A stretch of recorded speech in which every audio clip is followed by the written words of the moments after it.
Shalom, shalom, everybody. Welcome back to another episode of the Pulse of Israel here in our eternal and ancestral homeland, the land of Israel, in our beautiful, biblical, ancestral, and indivisible capital, Jerusalem, since King David's time. Today I am speaking with Idan Ronen. Shalom, Idan. Hey, how you doing? Baruch Hashem, thank God. Doing well, and it's a pleasure to have you today on our program. Idan is an expert at, let's say, explaining Israel to the world via the media. What do you call yourself, an analyst? What? Diplomatic analyst, defense analyst, Middle East expert. Middle East experts, all right, and he has a lot of experience talking in the media, different languages, and today I specifically want to hone in on him, in addition to hearing his expertise and from experience in general, but on talking to the Arabic-speaking media. I imagine you have pretty fluent Arabic in order to do that. In a way. In a way. So let's get right into this, Idan. So, first of all, how'd you get into this? Let's focus on the Arabic. How'd you get into the Arabic, and then, in general, into Middle East expert and standing up for Israel in a proud way? Actually, I was starting my way in the English-speaking media. I was able to, to elbow myself in. It was pretty tough. But I was meeting with one of my mentors, and I will credit him, Dr. Mordechai Kedar. Oh, I interview Mordechai Kedar all the time. Yeah, he was the one who actually opened a door for me to the mainstream media, to the foreign media. But after a while, I felt, because since I'm dependent about their shows and their needs, it happens like once every several months. So I was kind of thinking to myself, maybe it's about time to broaden the fan, as we used to say in our language. I mean, to just, to expand my capabilities. And so I quickly rushed into YouTube. I logged into YouTube and I began to learn Arabic. Wow. For the purpose of being able to stand up for Israel in the media. Precisely. Wow, good for you. I mean, I did acquire some basic knowledge since my, high school time, but that was so long ago. I remember the basic structure of the grammar, but all the vocabulary mass, I sucked it in from YouTube. Literally watching Al Jazeera, yeah. Have you been interviewed on Al Jazeera? And I was there too, and I will share with you some of my experience there in just a moment. So I'm now on the Arabic screen, something like maybe 2.5 years. That was pretty scary the first time because my vocabulary at the time wasn't at its best, but I was able to, perfect my Arabic, and I was acquiring more vocabulary. And since once you have your name circling around the production team of one outlet, then it quickly spreads out to the other shows, the other media outlets. So my second show ever on Arabic was Al Jazeera. Actually, it was me calling them. Do you want maybe an Israeli guest with you? They said, yeah, they were happy. The Israel correspondent of Al Jazeera, Elias Karam, he is an Israeli Arab Christian. Pretty sad. He was selling his soul out to the Muslim Brotherhood devil, should I say it this way? Yeah. I was there, and I was literally terrorizing the hosts. As simple as that. It was like they called me to share my analysis and share my insights about Joe Biden's visit to Israel. And it was just like, an ongoing show. They had to kill time. So they turned to me. We're now going to Idan Ronen. He will be sharing with us some of the insights. And I was literally starting the artillery straight out. They were asking me an ordinary question. What is the meaning of Biden touching the the model of Iron Dome was placed in Ben Gurion Airport? That was just a silly question, but I was answering that, and I transformed immediately into attack mode because I knew straight out they are enemy. Al Jazeera is the enemy. Yep. And so I was saying how the Palestinians are the ones who are breaching each and every peace accord. They are the ones they are literally the bad guys. I'm vilifying the Palestinians. I was showing screenshots where we can see how the Palestinians are playing soccer at the Al-Aqsa Mosque, hinting that they don't regard the Al-Aqsa Mosque as holy to them. The hosts were shocked. There were two of them. The lady host, she was trying to restrain me. She was unable to. She was aided by the anchor next to her. And that was pretty cool to look at that. For all the viewers who might be interested in that sort of interview, I was just saying that you may find my name if you log onto YouTube and type in the search box Idan Ronen, IDAN RONEN. My channel shows up in both the Hebrew and the English title. But I just want to say this. My motto is, and that pretty much is correct to all media outlets, to delegitimize the delegitimizers. That's what yeah. To delegitimize the delegitimizers. This is the ABC of explaining Israel, of showing Israel, because we are already on a defense position, which is very bad. And I don't believe we should be on the defensive. We should be on the offensive. If we keep apologizing, I mean, there's this sort of, Jewish bug, which kind of indicate if we show out our liberal face, the big bad world will appreciate that. No, on the contrary, that's what always happens. When we show our liberal face, then the big bad world considers that as if we admit guilty as charged. Right. Weakness. And this weakness is always exploited against us. I can never see any international organization, any world leader who used to credit Israel before it disengaged out of Gaza in 2005, and then in 2006, when the rockets kept raining down more massively, was kind of trying to stop the world, saying, hey, Israel was doing the right thing. How dare you Palestinians accuse it now? Or anything of that nature. And if indeed there's those sort of comments or remarks, very loosely, not too big of a deal. So this is pretty much my motto. I'm always used to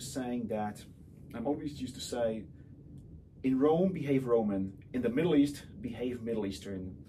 And this is the tough part, where should I explain Americans and Westerners as a whole why they're so ill-informed, why they believe the two-state solution could work. Well, I could never stress this one enough.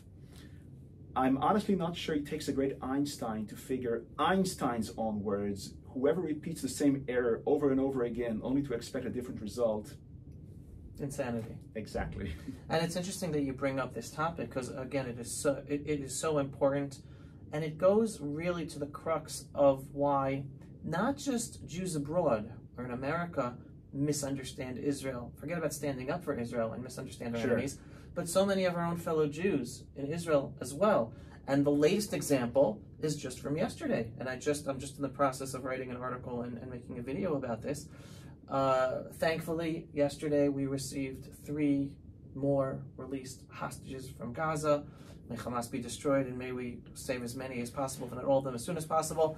And then Israel had to release some of the worst, I think over 390 of some of the worst murderer terrorists, with the blood, with the blood of so many Jews on their hands. I don't know whether hundreds or whether thousands, but some of the worst of the worst.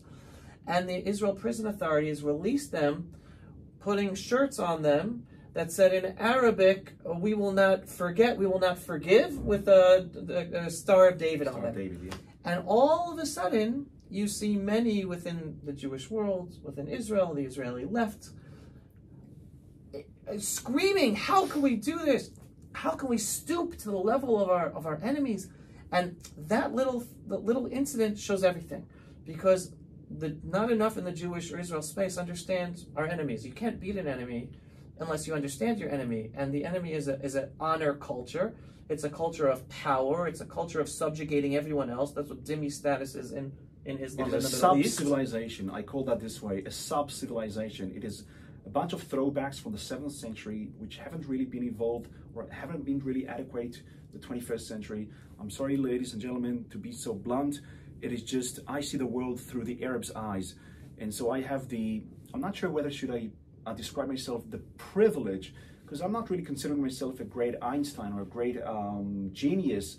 I believe that the vast majority of ordinary sane Israelis and Jews think my way and I think their way.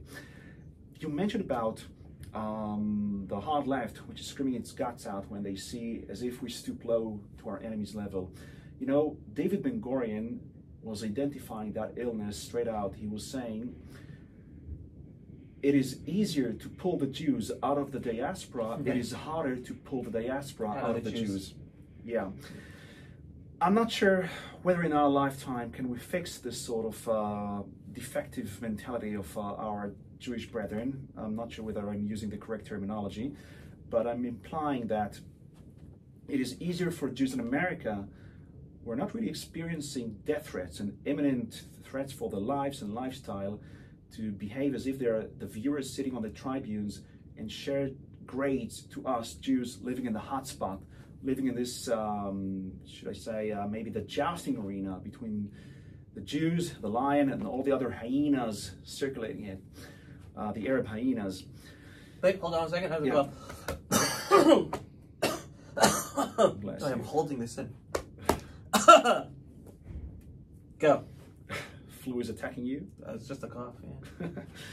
All right. So I'm pretty much saying that you see, I consider it as a weakness to look at the world through our own eyes, to assume that all cultures are equal, where they clearly and evidently are not. By no means can we ever equate the Jews and the Arabs. We are a culture which bring to the world Nobel Prizes. They are a culture which bring out to the world devastation and havoc and bloodshed and anywhere they go. By the way, even Muslim migrants, right now, I was just going through an article, a Syrian Muslim migrant was stabbing an innocent woman in Austria, correct? He killed a child, I think 5 people. If you log into, I think it's called in Twitter, X, Radio Genoa, I think that's the name of this account, every day, I mean day in and day out, they upload a new video and a new video and a new video that, you know, just Muslim migrants just like in the middle of the time, in the middle of the park, in the middle of the day, just go on stabbing the ordinary bystanders. And where's the Israeli occupation in Europe? There's also the video from, I think it was London or Britain, just from last week or a few days ago, where someone was outside the embassy of Turkey burning a Quran, and then an employee, Sweden, I thought it was Britain, but whatever it is, then an employee of the Turkish embassy ran outside with a knife, broad daylight, middle of the day, trying to stab the guy who burned the Quran in the middle of the street. You know, it always never ceases to amaze me, but up to a point where it just, yeah, it is amazing you because we're human beings, we have our senses, we are sensitive to those sights, but again and again and again and again and again and again. Now, it kind of relates to a domestic issue that we in Israel have about doing a proper hasbara, and that is the Ministry of Foreign Affairs. You know, I honestly, with my honest, sincere intents, I wanted to, you know, to join the Ministry of Foreign Affairs, to, you know, to share with them with my capabilities of hasbara. For those not familiar, hasbara is the Hebrew term for basically explaining Israel or advocating for Israel on the world stage and specifically the media. Yeah, just campaigning for Israel's PR one way or another. Yeah. So, so I was trying to, you know, to push myself up to, you know, the officials there in the foreign ministry. I had a conversation with one of the top officials. He actually was serving actually as the spokesman for the Ministry of Foreign Affairs. And this is what he told me. He told me, no, you don't understand. The viewer back home is interested to hear the host's question more than he is interested to hear the interviewee's answer. When I was kind of implying him, should we be more aggressive? So he was kind of playing me down on this one. And he went on, and I thought I heard that, I thought I was shocked. I mean, I was so shocked to hear that. It's just out of respect. I was not keeping nagging him. And then he went on to say, I know my way around. I'm 25 years in this business. I know how to campaign best for Israel's PR. What? So how the hell can we explain the situation is so horrible if he is 25 in this business, in this industry? And you wouldn't be doing what you're doing professionally, and I wouldn't be doing what I'm doing professionally if the Israel's foreign ministry actually was good at standing up for Israel. Precisely. But I will have to tell you this also. Being a freelancer Hasbara maker, or being an independent by myself, not related to any organization, let alone to the government, has its own disadvantages, because there's just so much. How can I be aggressive at hosts as I were to just a few days ago to a BBC host? I was bashing them for their refusal, for they were so enthusiastic to support Hamas case that I had to tease the hosts live when I went out live to BBC Arabic then, and you know, a struggle kind of broke out, and so I was saying, excuse me please, don't play dumb. We all know that the BBC has made a tremendous outrage even among Brits. We all know that that the BBC refused to name Hamas as terrorists, and obviously I was immediately interrupted. No, excuse me, no. We are the BBC, you cannot slander us this way. We are entitled to do anything we want. Now the problem is, if I was pushing too hard, I may endanger myself of not being invited once more. Right. And then I'm asking myself, do I really want to be invited to this pro-Hamas, 100% pro-Hamas TV station, media outlet? And it is a dilemma that I'll be very honest with you, I don't know how to answer this, because on the one hand, I never come to the Arabic media in order to persuade. I come to, you know, to attack, to unmask their Hamas colors. It is very delicate balance here. I know perfectly well that they are not coming actually to hear me. They're calling their Jewish guests only to consider them as their own boxing bag. It is just me. I have different plans for them. So I'm coming to their shows, so I will consider them as my boxing bag. And you'll just have to maintain a very delicate balance.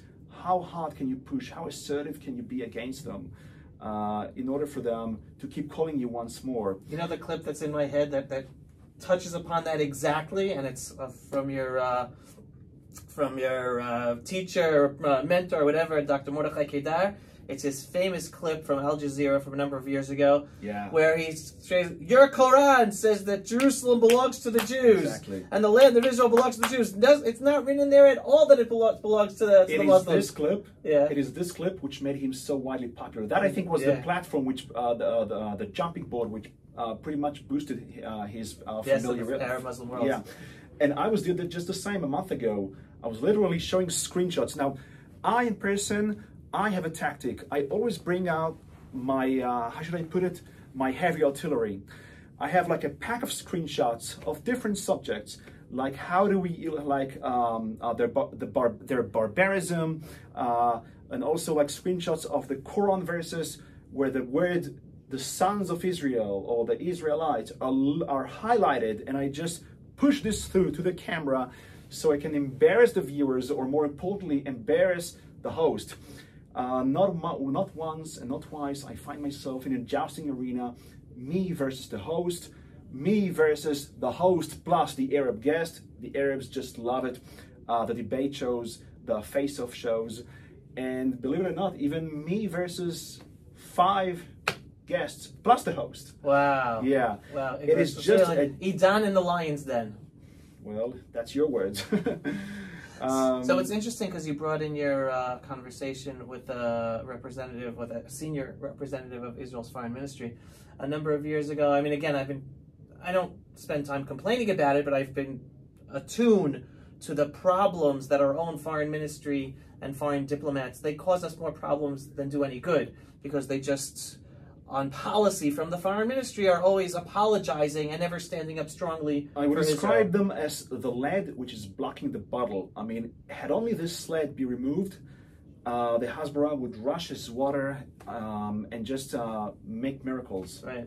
So a number of years ago, and again, it's important that everyone understands, even though, yes, we have right-wing governments, and I talked to you about deep state, in America you have a deep state, Israel you have a deep state, and as Elon Musk very brilliantly explained just last week from the Oval Office, the deep state just refers to the career officials who work there that stop whatever policies they don't want and push the policies they do want, regardless of whoever the people voted for and whoever the cabinet minister or secretary of whatever above them wants them to do. They're in the position. They were there before. They're newly appointed. They're going to be there afterwards. They do what they want to do. So the same thing with the foreign ministry. They push their left-wing agenda and messaging despite us having right-wing governments and right-wing ministers. So I was at the foreign ministry a number of years ago for a special presentation of a new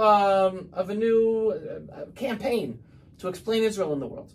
So they invited all these journalists. This went like 10 years ago. And we're all in the room, and they have this whole presentation and videos to show the new president, everything. What's the guiding star of the new campaign? We don't want people around the world to focus on the conflict.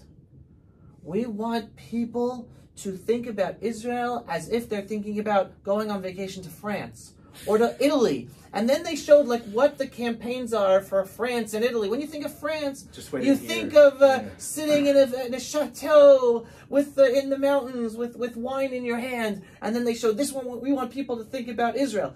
And I'm sitting there looking around, and people are like taking it. I'm like, this is insane.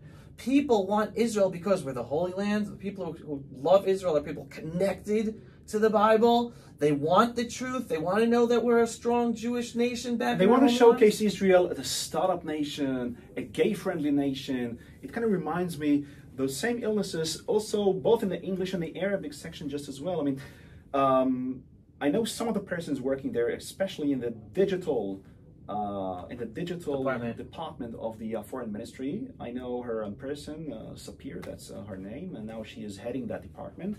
And she was tweeting, they like every other week they tweet like posts where you can see all the beauties of Israel and the landscape of Israel up to a point you kind of wonder, what are you, the Ministry of Foreign Affairs or for tourism?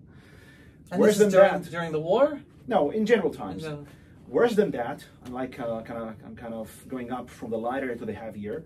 Worse than that, they were filming a bar. They were filming the streets of Tel Aviv, full of coffee bars, full of alcohol. Where obviously there's nothing wrong with me regarding that. Likewise with bikini girls, girls wearing bikini on the beach. Obviously in person there's nothing I'm troubled with. However, those videos were addressing the Arab world. I was kind of thinking to myself, what? But this time I demanded full accountability. So me and my other comrades in my team, I'm with Mordecai Kedar, and there's another guy called Eddie Cohen. Maybe you heard about this guy. We're all in the same group.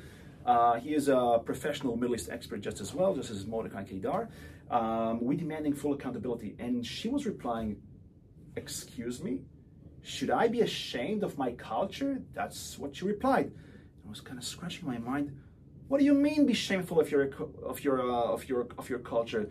But these are Arabs. Arabs and alcohol never go together. So why are you like making all your effort? You don't even know your audience. But worst of all, they were tweeting a post saying the title. They were tweeting a post. Look at how common ground we can find between Israel and Saudi Arabia. And they attached a photo split into two. Landscape of Riyadh and landscape of the Riyadh skyscrapers and landscape of Tel Aviv skyscrapers. Now you tell me, what is wrong with this photo? I don't know what you're referring to. The wrong here is that they're literally implying as if Tel Aviv is the capital city compared just next to Riyadh, because they wanted to basically to stress how we have so much common ground. This is the stupidity, their lack of information, the lack of knowledge. They may know how to speak well Arabic, they're clueless about Middle Eastern. But I'm going to go even further with you, because what it really points out to is that, again, agree, disagree. the Arab Muslim world is very religious. It's very if you're a Muslim and you're not religious Muslim, you're considered an apostate, and according to Islamic law, they can kill you. Meaning it is a religious culture, regardless of how religious an individual is. Mm-hmm. And here you're talking about the foreign ministry neutering and ignoring the religious aspect, meaning if the best way to connect, and cultural right, but cultural is inherent with religion. You can't disconnect culture from religion when it deals with the Arab world. Sure. Same thing when it should be dealing with the Jewish world. But in the Jewish world, and again, those running the ministries or the bureaucrats and the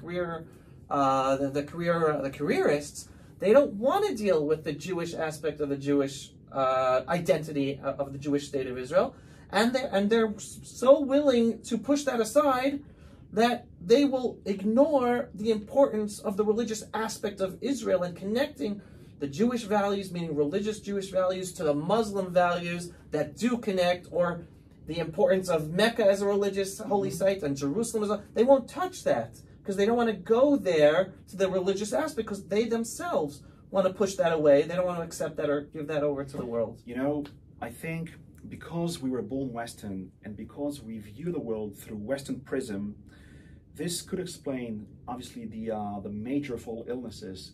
So, in a way, I may not necessarily blame them for being born Western. I'm Western just as well, but I will blame them for unwilling to open up to hear Middle East experts like myself, like Monica. Sorry, I'm not like complimenting myself. Like I'm just a disciple of Mordecai Dar and Eddie Cohen.